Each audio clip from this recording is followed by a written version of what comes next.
I'm curious for everybody here in chat right now. Did you guys see the post that Liquipedia put out about the ages for the RLCS? I don't know if you guys saw the post. They put out like 2 or 3 posts like detailing the ages and everything. It hurts a little bit. I know we have a little bit of an older community here on Twitch. Our like key demographic is like minimum 18 to like 34, 35. But like the most people who watch this channel are like 24, 25 to like 32, somewhere in that range.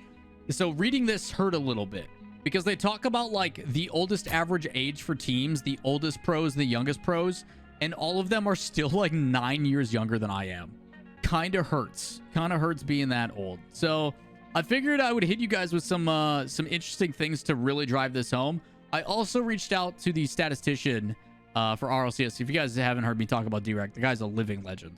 But I asked for some really fun stats about the RLCS that we should talk about. So in today's video, I've got a little bit of a story for you that'll kick this all off. We'll then take a look at some of these stats, and then I'll provide some new ones as well to look forward to when the major comes around. So with that said, let's jump into story time real quick. I'm gonna pause the music so I can let you guys know about this one. So for those that don't know Garrett G, a very young kid in season 1, when we first started, when he played for like Turbulence, Vex, Exodus, Orbit. Ray's still yelling in the background. When we like in the very early seasons, we're talking to these pros, they were like 15, 16. You could probably, Wojtek, if you want to put up a picture of Garrett then versus now, kind of perfect. But he was a baby. Garrett was like 16. He was like 15, 16 in the very first season. Very, very young. And I remember sitting down for an interview with him and him saying, and I quote, "I was 5 when the PlayStation 3 came out."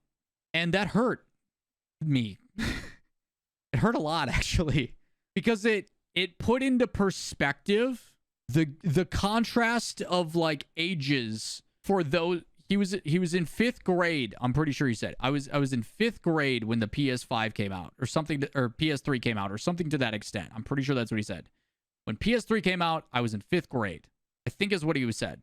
5th grade, not 5. Either way, it still hurt. It hurt me a lot. He was in, yes, we're going to go with that. He was in 5th grade when the PS3 came out. And I'm like, what the hell? So with the ages of Garrett being very, very young, I figured this stuff was kind of relevant because we are seeing this like evolution of what was and what is. There's some really cool stats that Liquipedia has been putting out on Twitter. I recommend checking them out. I'll have links to these in the description down below. But they talk about some of the things that are kind of like an element of change. How there's only 4 people from the RLCS World Championship in Season 5 in London that are going back. Those 4 players in particular, if we want to take a look, are Metsonoris, JNaps, Torment, and Torsos. Which we talked about this a little bit earlier on stream as well. Torsos, in particular, it's really cool to see the evolution of his career and how well it's been, simply due to the fact that even now, years later, when he was originally with Chiefs, now gone through the many different iterations, Cringe Society, etc., and is now on Power, is still a top 3 performing player of all season. I'm pretty sure for Spring, CJ is 1 and Torsos is number 3. So like he's still top performing and then also still making it back. And you're talking 6 seasons later. That's pretty impressive. The other stat is that Torment is the only former world champion that is returning. No other previous world champion will be at the major because Dig and Energy didn't make it. So it is legitimately Torment. He's the only world champion who will be in attendance at the Spring Major. You want to talk about a shift, an era, a different time? It's now. Like, we're here. I talked about how we are going to start seeing the cycling of different probes and stuff and different names and faces. It's now.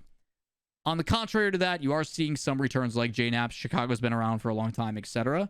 But people who have won a LAN, like a major, the only return is Extra, Monkey Moon, JNaps, Chicago, and Atomic.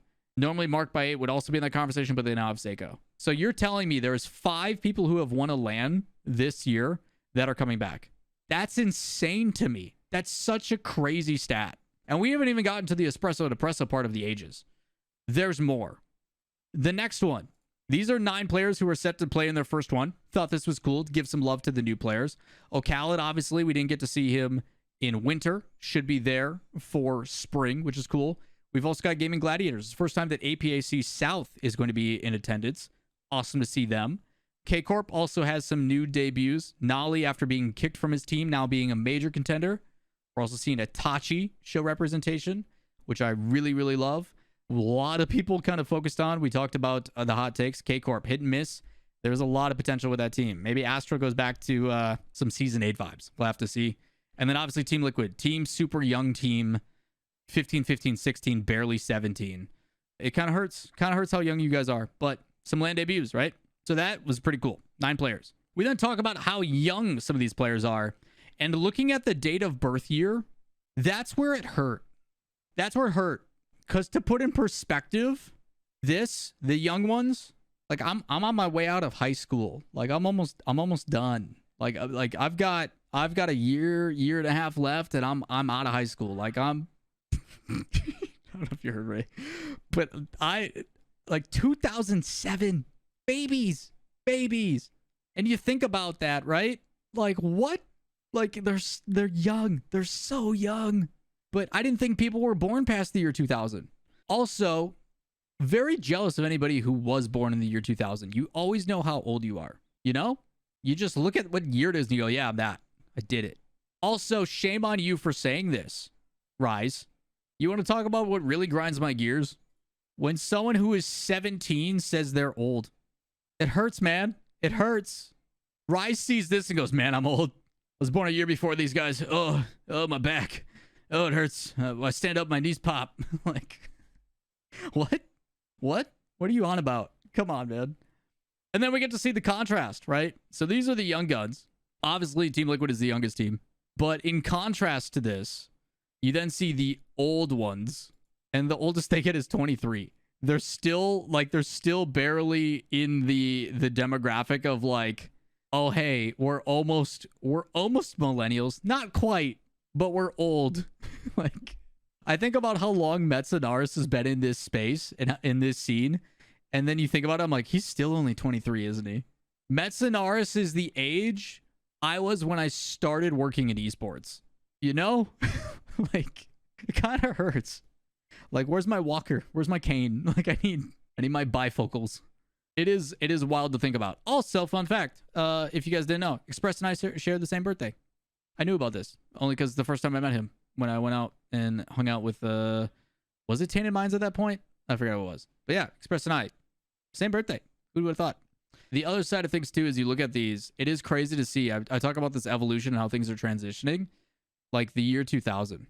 It is starting to be this young age. Like we are seeing how young these pros really are. And dare I say, I feel like this will become the anomaly and this will become more the norm. I think we're going to see the age level of pros, like this era of pros. Like you talk about the Oskis, the Ataus, the Daniels, Vatira, etc. I expect these players to stay in the scene for a very long time, right? I expect it to be a very long time when this stuff, like these players are going to be in, and the average age is going to come up, and then Daniel's coming in.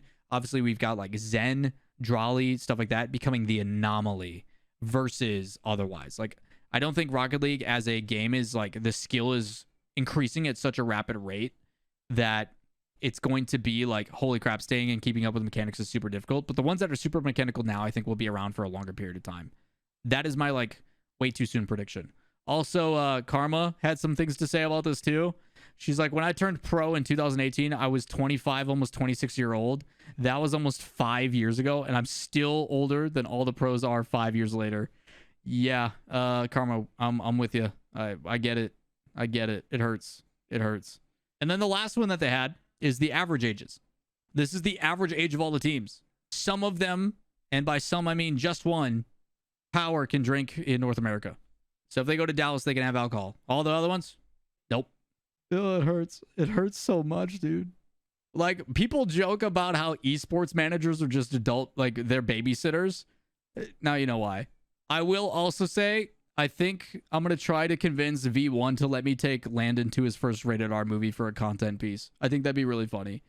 Like, just do adult things Like, hey man, let's go buy cigarettes and not smoke them because they're icky, but we can do it. Like, let's go buy tobacco. We can do that. Like, I don't know. I was working in esports with some of our pros were still in the womb. Yeah, Spaceman. It's wild, dude. It's so wild seeing that. But I want to take like Landon to his first rated R movie. I think that'd be so funny. I want to shoot a content piece and do that. But other than that, so that's kind of the stuff Liquipedia's been talking about. Again, make sure you support them. I love this stuff and these factoids. And it got me thinking for the second half and talking to Direct about what other cool stats did he have? Is there any other like crazy things that we talked about? And this is the kind of stuff that really intrigues me. These are the things that I hope become more frequent in the RLCS, just because I think they are really fun pieces to discuss. So he gave me a list of a few, and I'm curious if you guys knew these. The first one, when it comes to the RLCS, there has only been one new country that has joined in the winners. So based upon where players are located, there's only one new country that has won an event in the last 6 years that is new, in contrast to the first 4. So in the first 4 world championships, we had 1, 2, 3, 4, 5, 6, 7, 8, 9 different locations with players win. And then nothing for 6 seasons. And then in the fall major, we had Spain join. Do you know which player? You should know who it is. Exactly. So Mark by 8 from Spain with BDS won the fall major. And previously, the last time we had a new region join the list of like region representation was in season 4 with France. Season 1 was Canada and the United States with Lichinio, Crow, and Overzero / Gambit. In season 2, you had Ireland, Norway, and Scotland for the Flipside Tactic Boys. In season 3, England, Netherlands, and Sweden for Northern Gaming, which later became Envy. Season 4 was French because of KDOT. And then nothing. For 6 seasons, nothing. All those same countries until the fall major where Spain joined. I think that's pretty cool. Also, the last 6 RLCS lands have alternated region winners. Remember when it was NA dominance or EU dominance? I don't think we have ever had NA dominance. But remember when it was just straight up just EU wins everything? And then there'd be a long gap, and then NA would win something, and then EU would win a bunch again, and then NA would win something. We have gone back and forth for the last 6 events. EU was season 5, NA was season 6. Season 7 was EU, NA was season 8. Fall was EU, and then winter was NA. Will the streak continue? It's actually really cool. You want to talk about depth in the conversation? For the last 6 events, it's been alternating. That's pretty cool. Curious on who breaks the streak. And the last fun stat I have from Direct, with Garrett, Justin, and Scrubkilla missing this LAN, who do you think has the longest current streak for qualifying for a LAN? I will tell you it's 5. So it's not anybody on G2. Remember, they almost got relegated in one of the seasons. There is one player who has a current streak of 5 LANs in a row. Sure as heck ain't CJ. RIP. He missed 2. There you go. It is Card. King Card. Card has not missed a LAN in 5 events. Not Metzenaris, but yes, it is Card, the king.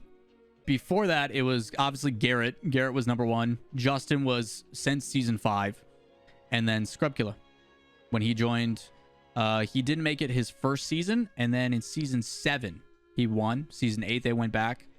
And then would have been more. But yeah, it's Card. Yep, Kami is number 2. Kami is a GOAT and has done very amazing things in his career. Torsos was up there for a while as well. So it is Card. So pretty cool stats. I hope to hear more of those during the broadcast. But again, thank you to Direct for sharing some of those. I know he's got a bunch more that are going to be going. And we'll try to get more stats like that if you guys want them. If you guys want more cool stats like that and want to be updated about some of those things, I'll try to reach out to Direct for like wild card group stages, all that kind of stuff, and get cool things like that. But let me know in the comments down below. Overall, Garrett G reminding us that he was in 5th grade when the PS3 came out, and that our pros are young, and we're starting to see this new era or evolution in the RLCS, which I think is pretty cool. But I do think that the age is going to increase. He was 5 Was he 5 or was he in 5th grade?